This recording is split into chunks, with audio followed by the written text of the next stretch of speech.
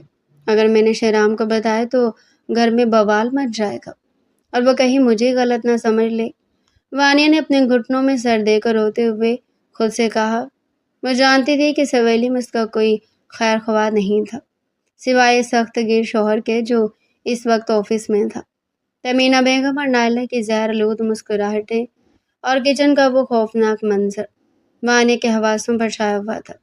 وہ کمرے کی بند کنڈی سے پیٹھ لگائے قالین پر بیٹھی تھی کہ اس کی نظریں دیوار پر لگی ایک پرانی تصویر پر جا ٹکی، جس میں ایک پروکار مرد اور خوبصورت عورت مسکرا رہے تھے۔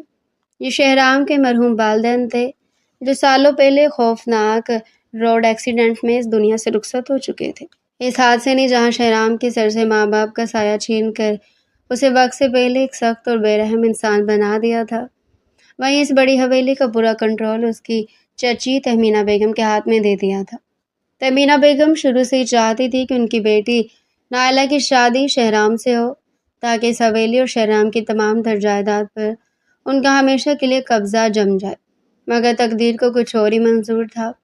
وانیہ کی آنکھوں کے سامنے ماضی کے وہ بھیانک اور بھیگی ہوئی رات مجسم ہونے لگے جب اس کے اپنے والد ہسپتال کے بیڈ پر آخری سانسیں گن رہے تھے۔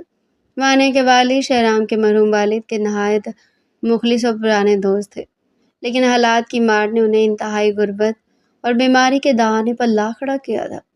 وانیہ اپنے والد کی زرد پڑتی ہوئی رنگت کو دیکھ کر ہسپتال کے اس بدبودار اور ٹھنڈے کمرے کے کونے میں گھٹنوں میں سر دیے پھوٹ پھوٹ کر رو رہی تھی۔ بیٹا وانیہ، ادھر آؤ میرے پاس۔ وانیہ کے بیمار والد نے انتہائی نکاہت سے اپنی سوکھی ہوئی باہیں پھیلائیں تو وانیہ تیزی سے ان کے پاس آئی اور ان کا لرزتا ہوا ہاتھ اپنے دونوں ہاتھوں میں تھام کر چومنے لگی۔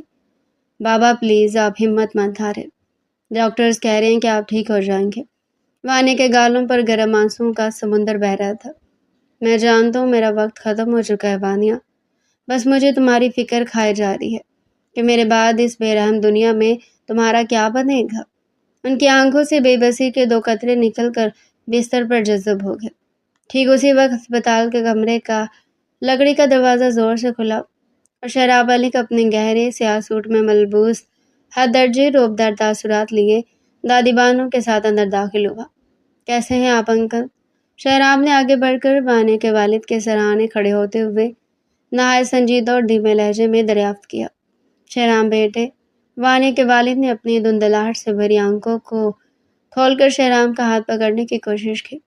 شہرام نے فوراً جھک کر ان کا ہاتھ تھام لیا۔ شہرام میری آخری خواہش پوری کر دو بیٹے۔ وانیہ کے والد کی سانسیں اکھڑنے لگی تھی اور وہ تڑپ کر بولے، اپنی اس معصوم سی بچی کا ہاتھ تمہارے ہاتھ میں دینا چاہتا ہوں۔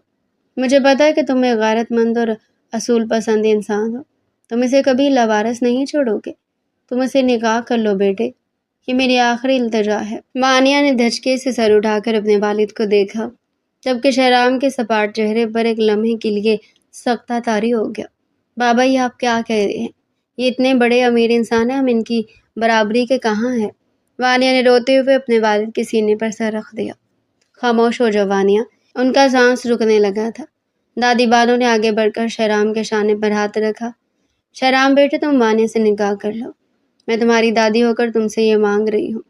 شہرام کے والد اور وانیہ کے والد دوست تھے، ایک یہی شخص تھا جو اس کے والد کے قریب تھا، اسی وجہ سے شہرام کی ان کے ساتھ کافی بنتی تھی۔ شہرام نے گہرا سانس بھرا اور اپنے کوٹ کا بٹن کھولتے ہوئے وانیہ کی طرف دیکھا، جو خوف اور غم کی شدت سے کانپ رہی تھی۔ ٹھیک ہے انکل، میں آپ سے وعدہ کرتا ہوں کہ وانیہ اب میری ذمہ داری ہے۔ شہرام کے حتمی فیصلے نے اس ہسپتال کے اکیلے کمرے کا ماحول بدل دیا۔ مولوی صاحب کو فوری طور پر بلایا گیا اور چند ہی منٹوں میں اس ویران کمرے میں ایجاب و قبول کی صدا گونج اٹھی۔ مولوی صاحب کے سوال پر وانیہ کے لب کپ کپ آئے۔ اس نے اپنے والد کے تڑپتے وجود کو دیکھا اور اپنی سسکیوں کو دباتے ہوئے زبردستی بولا، قبول ہے، قبول ہے، قبول ہے۔ اور جب شہرام سے پوچھا گیا تو اس نے بغیر کسی ہچکچاہٹ کے اپنی گہری اور روبدار آواز میں 3 بار قبول ہے کہہ کر وانیہ کو اپنی زندگی میں شامل کر لیا۔ نکاح کے لال کاغذات پر وانیہ کے لرزتے ہوئے اور شہرام کے مضبوط دستخط ہوتے ہی وانیہ کے والد کے چہرے پر ایک عجیب سا پرسکون اطمینان پھیل گیا۔ انہوں نے شہرام کا ہاتھ وانیہ کے ہاتھ پر رکھا۔ اب میری بچی تمہاری امانت ہے شہرام، اس کا خیال رکھنا۔ اور اسی آخری جملے کے ساتھ ان کی آنکھیں ہمیشہ کے لیے بند ہو گئی۔ بابا، وانیہ کی ایک دردناک چیخ اس ہسپتال کے کمرے میں گونجی اور وہ اپنے والد کی بے جان وجود سے لپٹ کر رو پڑی۔ شہرام نے آگے بڑھ کر نہایت نرمی مگر حاکمیت کے ساتھ وانیہ کو اس کے والد کے جسم سے الگ کیا اور اسے اپنے سینے سے لگا لیا۔ سنبھالو خود کو وانیہ، اب میں ہوں تمہارے ساتھ، شہرام نے اس کے سر پر اپنا ہاتھ رکھتے ہوئے کہا تھا۔ والد کی تدفین کے بعد شہرام اس سے گاڑی میں بیٹھا کر اسی حویلی میں لے آیا تھا، مگر حویلی کا ماحول ماضی سے بھی زیادہ خوفناک تھا، کیونکہ شہرام کے ماں باپ کی دنیا میں نہ ہونے کی وجہ سے تمینہ بیگم خود کو حویلی کی بلا شرکت غیر مالکن سمجھتی تھی۔ ماضی کا یہ پورا دردناک منظر وانیہ کی بند آنکھوں کے سامنے کسی فلم کی طرح گھوم گیا۔ اسے اپنے بہتے ہوئے آنسوؤں کو جلدی سے صاف کیا اور بستر کی چادر کو مٹھی میں دبوچ لیا۔ شہرام کے ماں باپ کے گزر جانے کے بعد اس حویلی میں سوائے دادی کے اس کا کوئی نہیں تھا۔ وہ کافی عرصے سے شہرام کے آفس میں جاب کرتی تھی۔ اس نے کہا تھا کہ نکاح کے بعد جاب چھوڑ دے، مگر وانیہ کو یہ کسی صورت قبول نہیں تھا۔ جبھی شہرام نے بھی زیادہ اصرار نہیں کیا، ٹھیک اسی وقت کمرے کے باہر سیڑھیاں چڑھنے کی بھاری آوازیں ابھری اور وانیہ کے کمرے کے باہر لگے نو پر کسی نے زور سے ہاتھ مارا۔ وانیہ، دروازہ کھولو، تمہیں پیاس لگی تھی نا، میں تمہارے لیے پانی لایا ہوں۔ عاطف کی آواز لکڑی کے موٹے دروازے کو چیرتی ہوئی اندر آئی تو وانیہ کا دل حلق میں آ گیا۔ تمینہ بیگم اور نائلہ سیڑھیوں کے پاس کھڑی یہ منظر دیکھ کر خاموشی سے مسکرا رہی تھی۔ کھولو وانیہ، ورنہ میں دروازہ توڑ دوں گا۔ عاطف نے بدتمیزی کی انتہا کرتے ہوئے دروازے پر ایک زوردار لات ماری تو وانیہ نے خوف کے مارے اپنے دونوں کانوں پر ہاتھ رکھ لیے اور بستر کے کونے میں سمٹ گئے۔ اسے اب صرف ایک ہی شخص کی آمد کا انتظار تھا اور وہ تھا شہرام ملک۔ عاطف کی بدتمیز آواز اور دروازے پر لگتی لاتوں کی گونج سے وانیہ کا سانس جیسے سینے میں ہی اٹک کر رہ گیا تھا کہ وہ بستر کے کونے میں دبک کر اپنے دونوں کانوں پر ہاتھ رکھے خوف سے تھر تھر کانپ رہی تھی۔ اس کی آنکھوں سے لڑیوں کی صورت میں بے بس آنسو بہہ کر اس کے سرخ گالوں پر جذب ہو رہے تھے کہ دوسری طرف حویلی کے مرکزی ہال میں تمینہ بیگم اور ان کی بیٹی نائلہ دبا دبا قہقہ لگاتے ہوئے اس سارے بھیانک منظر سے لطف اندوز ہو رہی تھی۔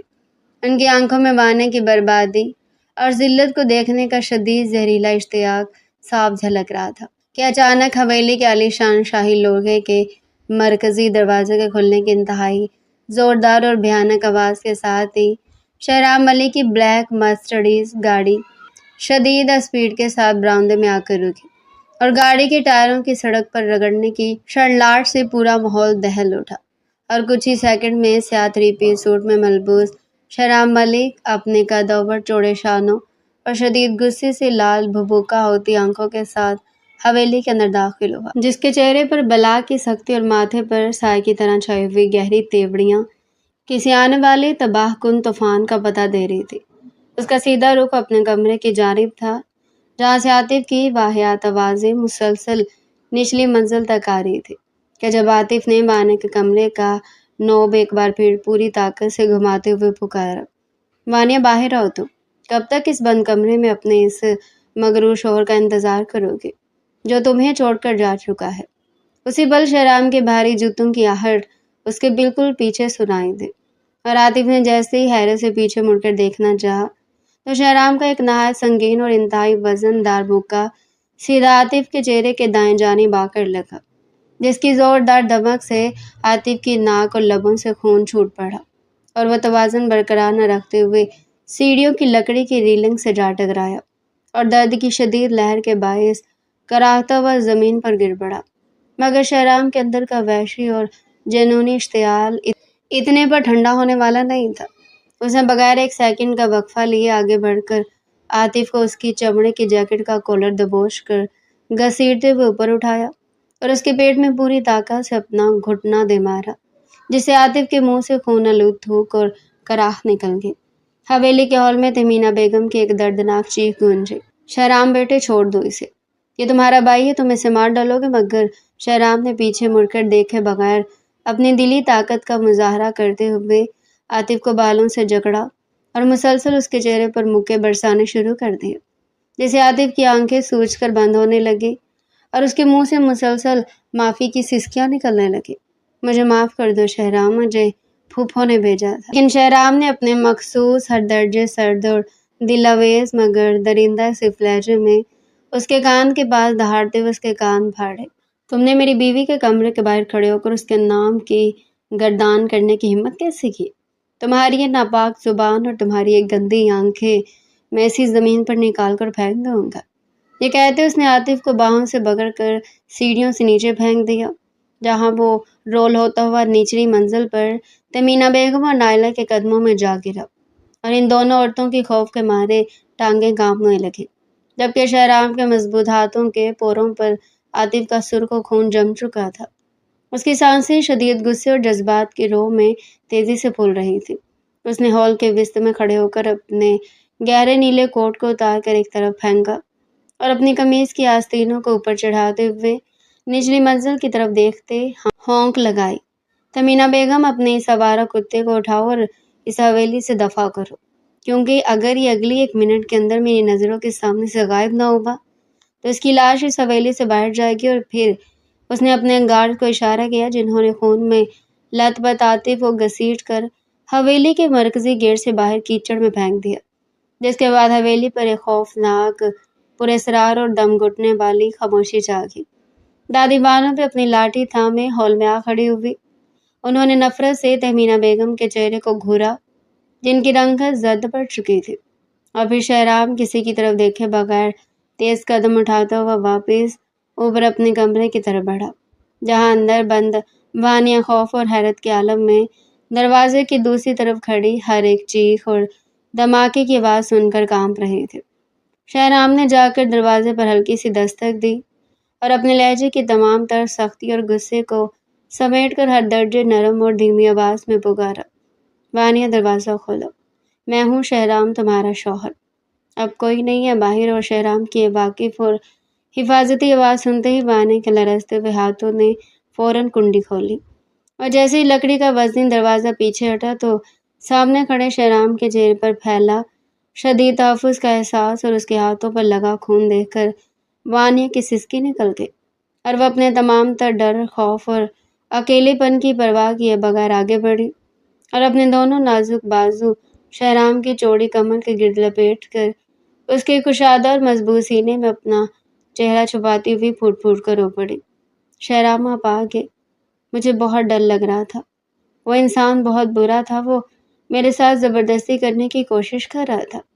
وانیہ کا تڑپتا ہوا وجود اور اس کی معصوم روحانسی آواز سن کر شہرام کا اندر تک وجود پگھل گیا۔ اس نے اپنے دونوں بڑے اور گرم ہاتھوں سے وانیہ کی پیٹھ کو مضبوطی سے تھام کر اسے اپنی آغوش کی اتھاہ گہرائیوں میں سمو لیا، اور اس کے بھیگے ہوئے سرخ گال اور ماتھے پر مسلسل اپنے رب رکھتے ہوئے انتہائی جاذبے نظر انداز میں اس کی زلفوں کو چوم کر بولا کہ بس میری جان، اب کوئی تمہیں چھو بھی نہیں سکتا، جب تک شہرام ملک زندہ ہے تمہیں اس دنیا کی کوئی طاقت نقصان نہیں پہنچا سکتی، میں ہوں تمہارے ساتھ، تمہارا محافظ، تمہارا شوہر، تمہارا سب کچھ۔ اور پھر اس نے وانیہ کا روتا ہوا چہرہ اپنے دونوں ہاتھوں کے پیالے میں اٹھایا اور اپنے انگوٹھوں کے نرم پوروں سے اس کے گالوں پر بہتے گرم آنسوؤں کو صاف کرتے ہوئے اس کی سرخ ہوتی ہوئی نازک ناک کو اپنے لبوں سے چھوا تو وانیہ کے پورے جسم میں ایک عجیب اور سحر انگیز گرماہٹ اور سنسنی کی لہر دوڑ گئی، جس نے اس کے دل سے تمام ڈر اور خوف کے سائے ہمیشہ ہمیشہ کے لیے مٹا دیے، اور اس نے پہلی بار شہرام کی سیاہ اور گہری آنکھوں میں اپنے لیے بے پناہ محبت، جنون اور تحفظ کی وہ سرخ لو دیکھی جس کے زخموں پر مرہم رکھ رہی تھی۔ صبح کا وقت تھا جب شہرام نے وانیہ کو خواب غفلت سے جگائے بغیر خاموشی سے اٹھا اپنے ساتھ گاڑی میں بٹھایا۔ وانیہ نے ہڑبڑا کر اپنی آنکھیں کھولی اور حیرت سے گاڑی کے شیشے سے باہر دیکھا تو گاڑی حویلی کے راستے کے بجائے شہر کے سب سے پرتعیش اور جدید آرٹ گیلری کے سامنے رک رہی تھی۔ آپ مجھے یہاں کیوں لائے ہیں شہرام؟ وانیہ نے اپنے دوپٹے کو درست کرتے ہوئے الجھن سے پوچھا، تو شہرام نے مسکرا کر اس کا ہاتھ اپنے ہاتھ میں لیا اور گاڑی کا دروازہ کھول دیا۔ اندر چلو، تمہیں ایک نئی دنیا سے ملوانا ہے۔ جیسے ہی دونوں آرٹ گیلری کے بڑے شیشے دار ہال میں داخل ہوئے، وانیہ کی آنکھیں حیرت سے کھلی کی کھلی رہ گئی۔ گیلری کے سب سے بڑے مرکزی کینوس پر وانیہ کی ایک بے حد خوبصورت اور جاندار آئل پینٹنگ لٹکی ہوئی تھی، جس میں وہ اپنے والد کے دیے ہوئے پرانے دوپٹے میں مسکرا رہی تھی۔ یہ پینٹنگ یہاں کیسے؟ وانیہ نے ہکلاتے ہوئے پینٹنگ کی طرف اشارہ کیا تو گیلری کے مالک نے آگے بڑھ کر شہرام سے ہاتھ ملایا۔ مسز وانیہ ملک، یہ پینٹنگ مسٹر شہرام نے خود آرڈر دے کر بنوائی ہے، اور آج کی عالمی نمائش میں اس پینٹنگ کو اس گیلری کی سب سے قیمتی اور نایاب شاہکار کے طور پر پیش کیا جا رہا ہے۔ آرٹ گیلری کا مالک احترام سے بولا تو وانیہ نے دنگ رہ کر شہرام کی طرف دیکھا، جس کی آنکھوں میں فخر اور بے پناہ محبت کا سمندر ٹھاٹھے مار رہا تھا۔ تمہاری ذات، تمہاری سادگی اور تمہاری مسکراہٹ اس ملک کی سب سے قیمتی جائیداد ہے وانیہ۔ شہرام نے سب کے سامنے وانیہ کی کمر کے گرد اپنا ہاتھ لپیٹ کر اسے اپنے قریب کرتے ہوئے نہایت دل فریب انداز میں اس کے کان میں سرگوشی کی تو وانیہ کے گال پھٹتے جذبات سے گلابی ہو گئے۔ نمائش میں موجود شہر کے تمام بڑے بزنس ٹائکونز اور میڈیا کے نمائندوں نے ان کے گرد گھیرا ڈال دیا اور کیمروں کی فلیش لائٹ چمکنے لگی۔ اسی اثنا میں ہال کے کونے میں کھڑی نائلہ اور تیمینہ بیگم، جو یہاں وانیہ کو ذلیل کرنے کا منصوبہ بنا کر آئی تھی، یہ سب دیکھ کر حسرت سے جل کر خاک ہونے لگی۔ نائلہ نے جلدی سے ایک ویٹر کو پیسے دے کر وانیہ کے قیمتی لباس پر ریڈ وائن گرانے کا اشارہ کیا تاکہ وانیہ سب کے سامنے شرمندہ ہو جائے۔ ویٹر جیسے ہی وانیہ کی طرف بڑھا، شہرام کی تیز نگاہوں نے اس کی چال کو بھانپ لیا۔ شہرام نے ایک ہی پل میں وانیہ کو گھما کر اپنی آغوش میں لیا اور خود ویٹر کے سامنے آ گیا، جیسے پورا مشروب شہرام کے مہنگے سفید کوٹ پر گر گیا۔ ہال میں سناٹا چھا گیا۔ شہرام نے ویٹر کو ڈانٹنے کے بجائے دور کھڑی تیمینہ بیگم اور نائلہ کی طرف سرد نگاہوں سے دیکھا اور پھر وانیہ کا ہاتھ تھام کر مائک کے پاس پہنچا۔ کچھ لوگ سمجھتے ہیں کہ داغ لگانے سے روشنی مدھم ہو جاتی ہے، لیکن وہ نہیں جانتے کہ مسز وانیہ ملک کی چمک پر کوئی داغ اثر نہیں کر سکتا۔ شہرام نے اپنے ہاتھ سے وانیہ کے ہاتھ کو اور مضبوطی سے دبا کر مائک پر کہا اور اپنا کوٹ اتار کر ویٹر کے ہاتھ میں تھما دیا۔ ہال تالیوں کی گونج سے گونج اٹھ رہا تھا۔ وہ انہیں جہاں ذلیل کر سکتا تھا، مگر وہ دونوں اس کے مرحوم چچا کی نشانیاں تھیں، جہاں وہ اب تک ڈھیل دیتا آ رہا تھا۔ مگر وہ بھول رہی تھی کہ اگر شہرام ڈھیل دیتا ہے تو اسے حساب لینا بھی آتا ہے، اور پھر اس حساب سے زیادہ سواق تو کچھ نہیں ہو سکتا تھا۔ تھوڑی دیر بعد شہرام وانیہ کو لے کر گیلری کے شاہی بالکنی میں آیا، جہاں رات کا چاند اور تارے ان پر اپنی روشنی بکھیر رہے تھے۔ آپ میرے لیے اتنا کچھ کیوں کر رہے ہیں؟ میں تو ایک عام سی لڑکی ہوں، وانیہ نے شہرام کے سینے پر ہاتھ رکھ کر محبت بھری نگاہوں سے پوچھا تو شہرام نے وانیہ کے دونوں ہاتھوں کو اپنے لبوں سے لگایا۔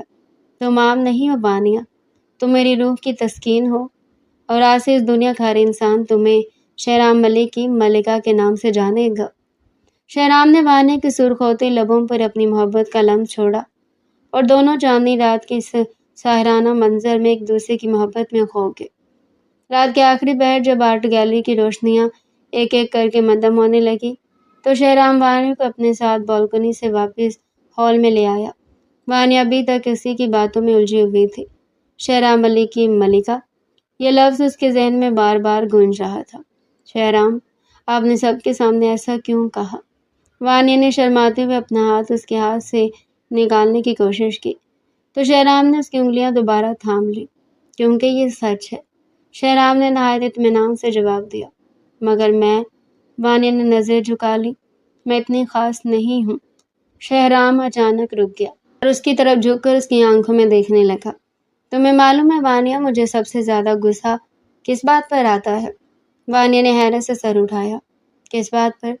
اس بات پر کہ تم خود کو دوسروں کی نظر سے دیکھتی ہو۔ شہرام نے اس کے چہرے پر بکھری زلفوں کو پیچھے کرتے ہوئے کہا، تمہیں اپنی قیمت معلوم نہیں، اور یہی تمہاری سب سے بڑی غلطی ہے۔ وانیہ کے لبوں پر بے اختیار مسکراہٹ آ گئی۔ اور آپ؟ وہ آہستہ سے بولی، آپ ہمیشہ اتنے غصے میں کیوں رہتے ہیں؟ شہرام کے چہرے پر پہلی بار ہلکی سی مسکراہٹ نمودار ہو گئی۔ کیونکہ میری بیوی مجھ سے بہت سوال کرتی ہے۔ وانیہ نے فوراً منہ بنا لیا۔ میں اب کوئی سوال نہیں کروں گی۔ اچھا؟ شہرام نے آبرو چکایا۔ یہ تو ناممکن ہے۔ وانیہ بے ساختہ ہنس دی۔ دونوں کی یہ مختصر سی گفتگو دور کھڑی نائلہ کی نظروں سے چھپی نہ رہ سکی۔ اس کے چہرے پر حسرت صاف نمایاں تھا، جبکہ تہمینہ بیگم کے ہاتھ غصے سے کانپ رہے تھے۔ ہم یہاں اسے ذلیل کرنے آئے تھے اور یہ ہمیں ہی سب کے سامنے چھوٹا کر کے جا رہا ہے، نائلہ نے دانت پیستے ہوئے کہا۔ تہمینہ بیگم نے اس کا بازو سختی سے پکڑ لیا۔ خاموش رہو نائلہ، مجھے تو اس کی نگاہوں سے اب تک خوف محسوس ہو رہا ہے۔ ان کے لہجے میں عجیب سی گھبراہٹ تھی جس پہ نائلہ بھی بے چین ہوئی۔ گاڑی حویلی کی طرف رواں دواں تھی۔ وانیہ خاموشی سے کھڑکی سے باہر دیکھ رہی تھی، جبکہ شہرام ڈرائیونگ پر پوری توجہ مرکوز کیے ہوئے تھا۔ کچھ دیر بعد شہرام نے اچانک گاڑی کی رفتار کم کی۔ کیا ہوا؟ وانیہ نے حیرت سے پوچھا۔ کچھ نہیں، بس ایک بات پوچھنی تھی۔ جی، تم آج خوش ہو؟ وانیہ نے چند لمحے اسے دیکھا، پھر دھیرے سے مسکرا دی۔ جی بہت۔ شہرام کے لبوں پر بھی اطمینان پھیل گیا۔ تو پھر آج کا دن کامیاب رہا؟ وانیہ نے شرارت سے اسے دیکھا۔ آپ کو میری خوشی کی اتنی فکر کب سے ہونے لگی؟ شہرام نے ایک نظر اس کی طرف دیکھا۔ جس دن تم میری ذمہ داری بنی تھی اسی دن سے۔ وانیہ کے گال ایک بار پھر سرخ ہو گئے اور اس نے فوراً اپنا رخ دوسری جانب کر لیا۔ شہرام نے مسکراتے ہوئے سر جھٹکا۔ اتنی جلدی شرمانا سیکھ لیا تم نے؟ آپ بہت بدتمیز ہے شہرام، وانیہ ہاتھوں میں چھپاتی بولی تو شہرام کہکا لگا اٹھا۔ اور تم بہت معصوم ہو جانے شہرام۔ وانیہ نے کوئی جواب نہ دیا، مگر اس کے لبوں پر پھیلی مسکراہٹ شہرام سے چھپی نہ رہ سکی۔ حویلی کے مرکزی گیٹ پر گاڑی رکتے ہی شہرام نے وانیہ کے لیے دروازہ کھولا۔ وانیہ ابھی گاڑی سے باہر نکلی تھی کہ دادی بانو کی آواز گونجی۔ آ گئی میری بچی؟ وانیہ نے پلٹ کر دیکھا تو دادی بانو لاٹھی کے سہارے کھڑی مسکرا رہی تھی۔ دادی جان۔ وانیہ فوراً ان کے پاس گئی، ان کے ہاتھ چوم لیا۔ خوش رہو، دادی بانو نے اس کے سر پر ہاتھ رکھتے ہوئے کہا۔ آج تو میری بہو بہت خوش لگ رہی ہے۔ خوش رہنے کی وجہ بھی تو میں ہوں، شہرام نے پیچھے سے جواب دیا تو دادی بانو نے شہرام کو گھورا۔ تمہیں کس نے پوچھا تھا؟ شہرام اس بے عزتی پہ خاموش ہو گیا، جبکہ وانیہ اپنی ہنسی روکنے کے لیے فوراً منہ دوسری طرف کرنے لگی۔ ہنس لو بیٹا، آج تمہیں اجازت ہے۔ شہرام نے مصنوعی ناراضی سے دادی کو دیکھا، مگر دادی بانو کے چہرے پر پھیلی مسکراہٹ دیکھ کر خود بھی مسکرا دیا۔ یہ منظر دور کھڑی تہمینہ بیگم دیکھ رہی تھی۔ ان کے چہرے پر غصہ تھا، مگر اس بار انہوں نے کچھ کہنے کی ہمت نہیں کی۔ دھیان سے لے کر جاؤ بچی کو، اور ڈانٹنا مت کسی بات پہ، دادی بانو نے تنبیہ کی تو شہرام نے خوفگی سے انہیں دیکھا۔ آخر آج یہ پیار کیوں جتایا جا رہا ہے؟ عجیب، میں ڈانٹتا نہیں ہوں دادی، صرف سمجھاتا ہوں۔ اس نے محض اتنا ہی بولا کہ وانیہ فوراً بول پڑی۔ جی بالکل، بہت زیادہ سمجھاتے ہیں۔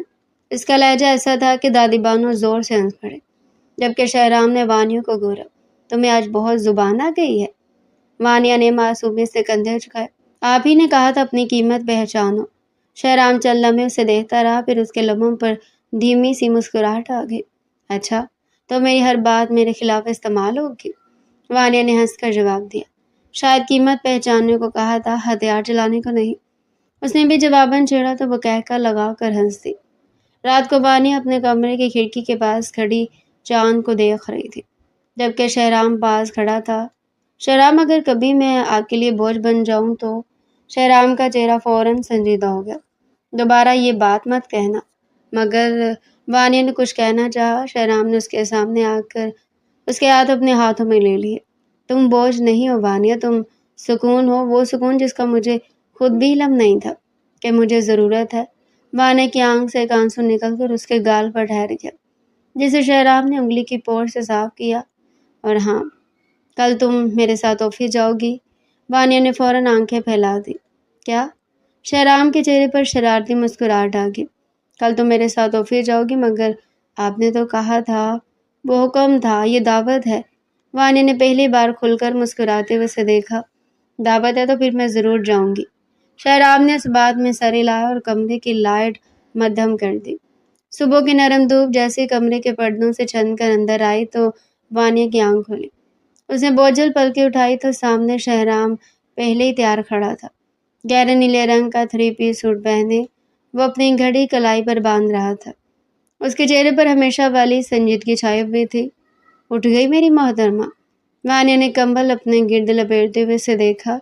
جی، آپ کب سے جاگ رہے ہیں؟ کافی دیر سے۔ مجھے کیوں نہیں جگایا؟ وہ خفا ہوئی۔ تمہیں جگانے کا دل نہیں کیا۔ وانیہ کے لبوں پر ہلکی سی مسکراہٹ آئی۔ آپ آفس جا رہے ہیں؟ شہرام نے پلٹ کر اسے دیکھا۔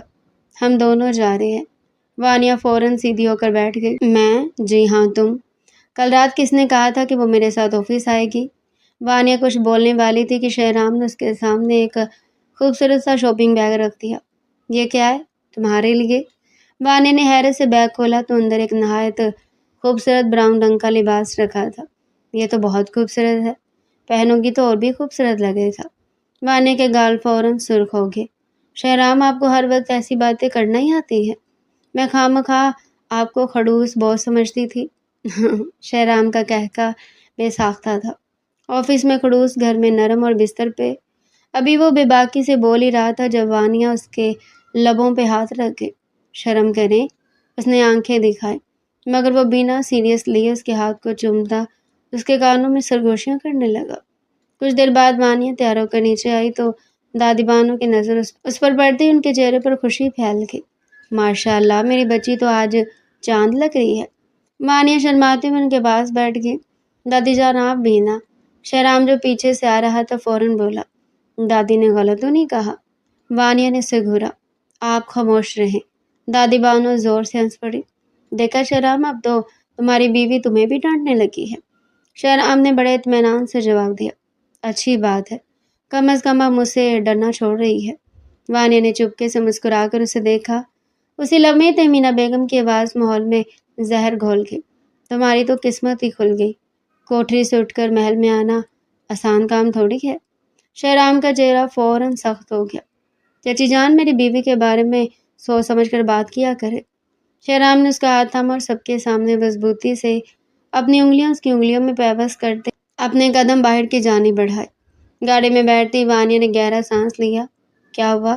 شہرام نے ڈرائیونگ کرتے ہوئے پوچھا۔ کچھ نہیں، بس مجھے ڈر لگتا ہے کہ میری وجہ سے آپ کے گھر میں اتنی لڑائیاں ہو رہی ہیں۔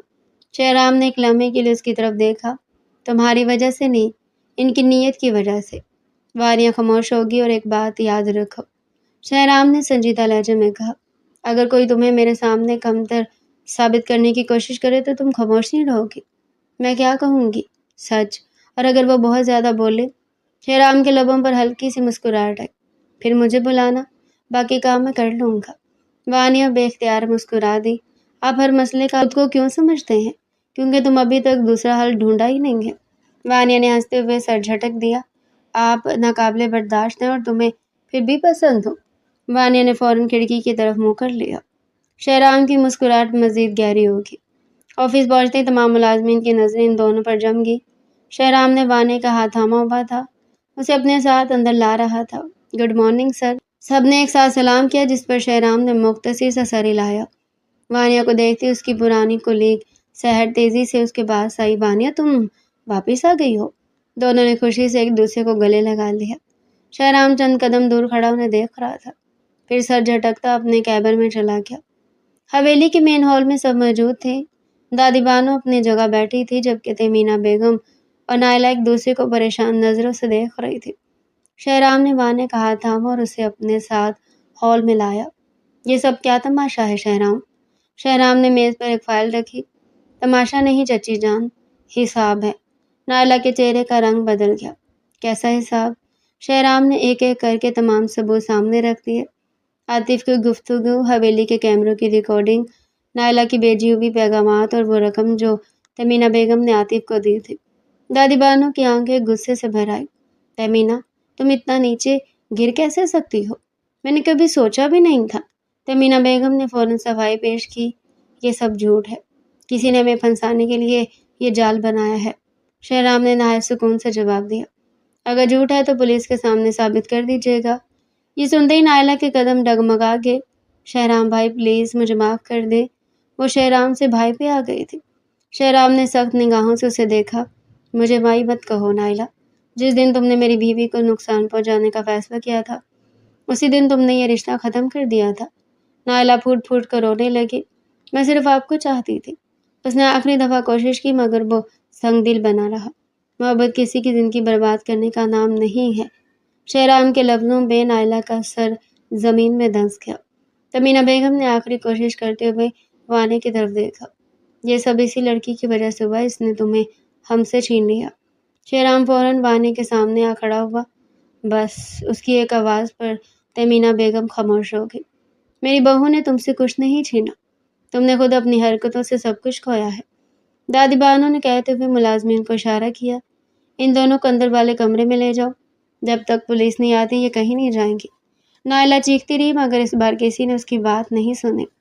تمینہ بیگم کی آنکھوں میں شکست صاف نظر آ رہی تھی۔ کچھ ہی دیر بعد پولیس حویلی پہنچ گئی۔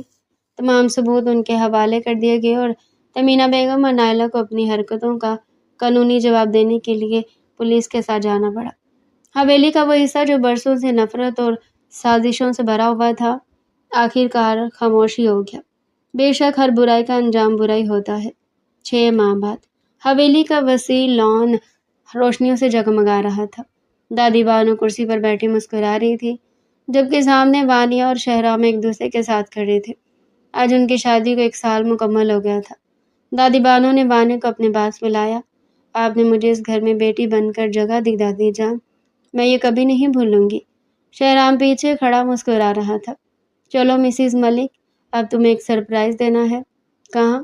شہرام نے اس کا ہاتھ پکڑتے اپنے ساتھ لے جانا چاہا، جس پہ وہ بنا کچھ بولے اس کے سنگ چل پڑا۔ چند لمحوں بعد گاڑی ایک خوبصورت جھیل کے کنارے رک گئی، جہاں وانیہ کے والد کی ایک بڑی سی تصویر کے سامنے پھولوں سے سجا چھوٹا سا مقام بنایا گیا تھا۔